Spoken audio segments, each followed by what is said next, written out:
The Lake by Ray Bradbury.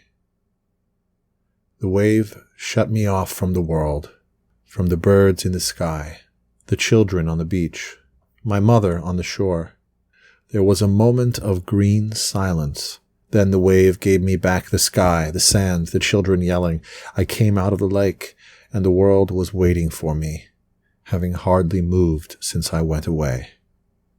I ran up on the beach. Mama swabbed me with a furry towel. "Stand there and dry," she said. I stood there, watching the sun take away the water beads on my arms. I replaced them with goose pimples. "My, there's a wind," said Mama. "Put on your sweater." "Wait till I watch my goosebumps," I said. "Harold," said Mama.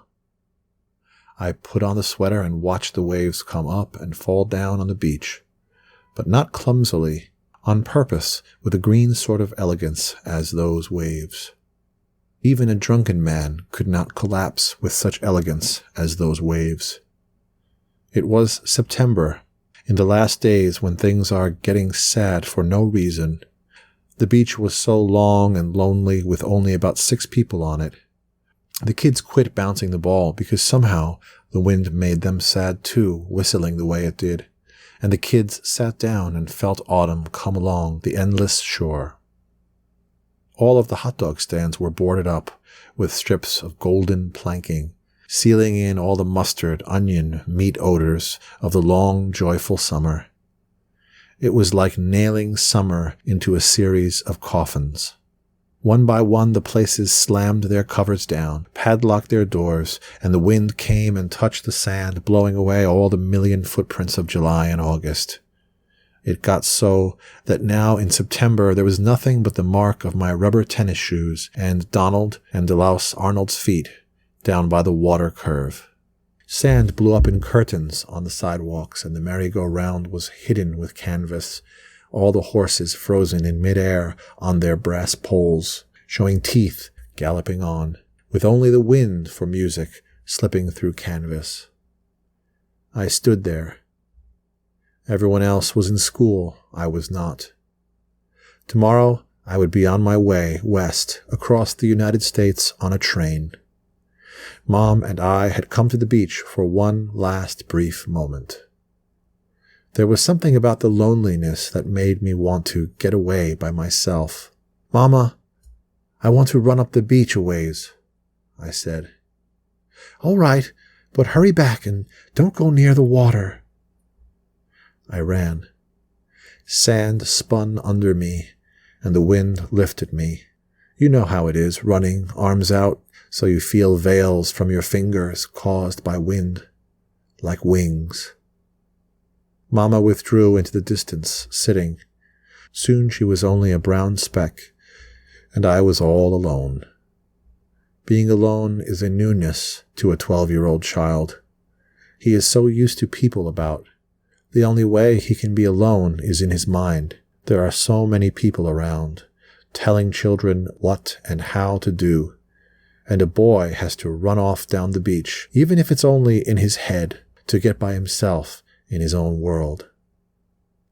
So now I was really alone. I went down to the water and let it cool up to my stomach. Always before with the crowds I hadn't dared to look, to come to this spot and search around in the water and a certain name.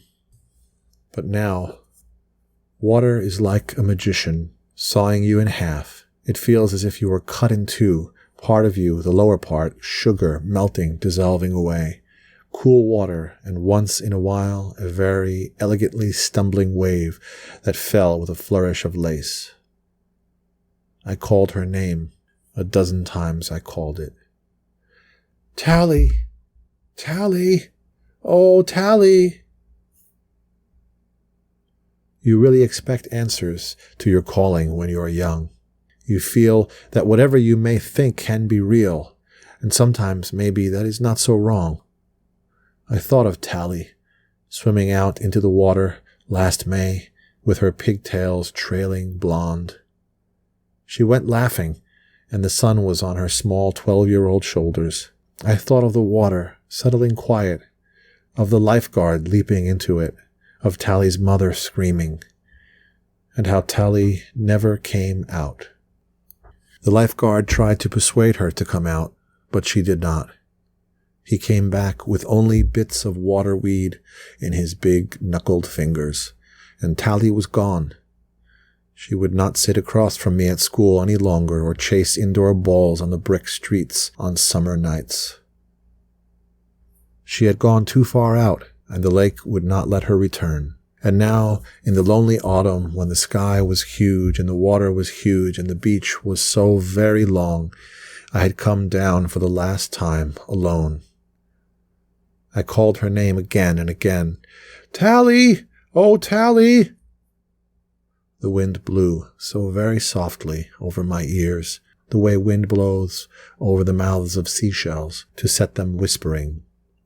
The water rose, embraced my chest, then my knees, up and down, one way and another, sucking under my heels.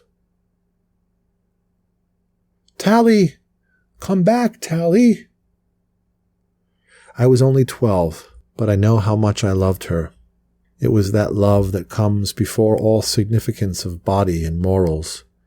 It was that love that is no more bad than wind and sea and sand lying side by side forever. It was made of all the warm, long days together at the beach, and the humming quiet days of droning education at school, all the long autumn days of the years past when I had carried her books home from school. "Tally!" I called her name for the last time. I shivered. I felt water on my face and did not know how it got there. The waves had not splashed that high. Turning, I retreated to the sand and stood there for half an hour, hoping for one glimpse, one sign, one little bit of Tally to remember. Then I knelt and built a sand castle, shaping it fine, building it as Tally and I had often built so many of them. But this time, I only built half of it. Then I got up. "Tally, if you hear me, come in and build the rest." I walked off toward the faraway speck that was Mama. The water came in, blended the sand castle circle by circle, smashing it down little by little into the original smoothness. Silently, I walked along the shore. Far away, a merry-go-round jangled faintly, but it was only the wind. The next day, I went away on the train. A train has a poor memory. It soon puts all behind it. It forgets the cornlands of Illinois, the rivers of childhood, the bridges, the lakes, the valleys, the cottages, the hurts and the joys. It spreads them out behind, and they drop back of a horizon. I lengthened my bones, put flesh on them, changed my mind for an older one, threw away clothes as they no longer fit, shifted from grammar to high school to college, and there was a young woman in Sacramento. I knew her for a time, and we were married. By the time I was 22, I had almost forgotten what the East was like. Margaret suggested that our delayed honeymoon be taken in that direction. Like a memory, a train works both ways. A train can bring rushing back all those things you left behind so many years before. Lake Bluff, population 10,000, came up over the sky. Margaret looked so handsome in her fine new clothes. She watched me as I felt my old world gather back into its living. She held my arm as the train slid into Bluff Station and our baggage was escorted out. So many years, and the things they do to people's faces and bodies. When we walked through the town together, I saw no one I recognized. There were faces with echoes in them, echoes of hikes on ravine trails, faces with small laughter in them from closed grammar schools, and swinging on metal-linked swings, and going up and down on teeter-totters. But I didn't speak. I walked and looked and filled up inside with all those memories, like leaves stacked for autumn burning. We stayed on 2 weeks in all, revisiting all the places together. The days were happy. I thought I loved Margaret well. At least, I thought I did. It was on one of the last days that we walked down by the shore. It was not quite as late in the year as that day so many years before, but the first evidences of desertion were coming upon the beach. People were thinning out. Several of the hot dog stands had been shuttered and nailed, and the wind, as always, waited there to sing for us. I almost saw Mama sitting on the sand as she used to sit. I had the feeling again of wanting to be alone, but I could not force myself to speak of this to Margaret. I only held on to her and waited. It got late in the day. Most of the children had gone home, and only a few men and women remained basking in the windy sun. The lifeguard boat pulled up on the shore, and the lifeguard stepped out of it, slowly, with something in his arms. I froze there. I held my breath. I felt small, only 12 years old, very little, very infinitesimal and afraid. The wind howled. I could not see Margaret. I could see only the beach, the lifeguard slowly emerging from the boat with a gray sack in his hands, not very heavy, and his face almost as gray and lined. "Stay here, Margaret," I said. I don't know why I said that. But why? Just stay here, that's all. I walked slowly down the sand to where the lifeguard stood. He looked at me. "What is it?" I said. The lifeguard kept looking at me for a long time, and he couldn't speak. He put the gray sack on the sand, and the water whispered wet up around it and went back. "What is it?" I insisted. "Strange," said the lifeguard quietly. I waited. "Strange," he said softly. "Strangest thing I ever saw. She's been dead a long time." I repeated his words. He nodded. 10 years, I'd say. There haven't been any children drowned here this year. There were 12 children drowned since 1933, but we found all of them before a few hours had passed. All except one, I remember.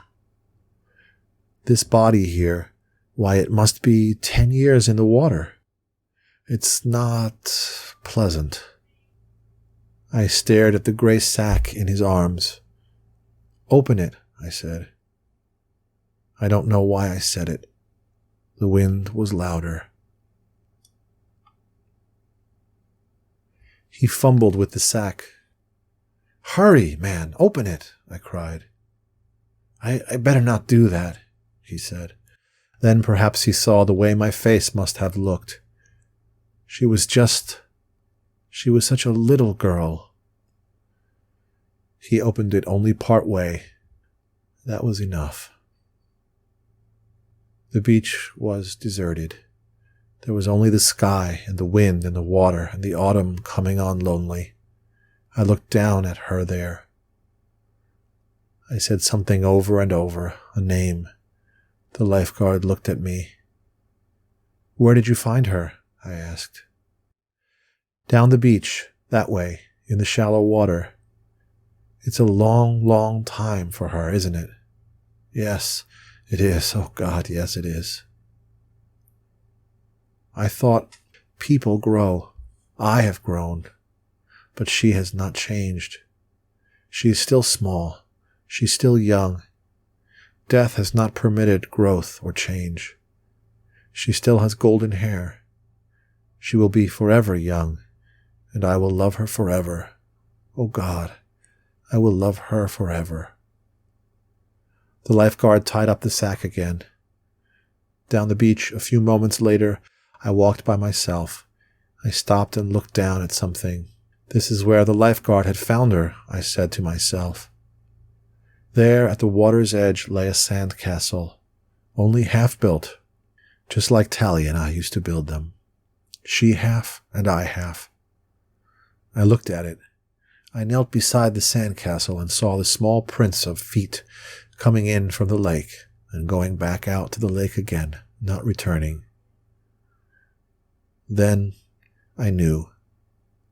"I'll help you finish it," I said. I did.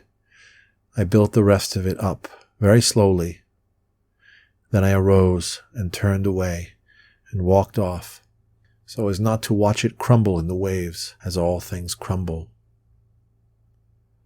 I walked back up the beach to where a strange woman named Margaret was waiting for me, smiling.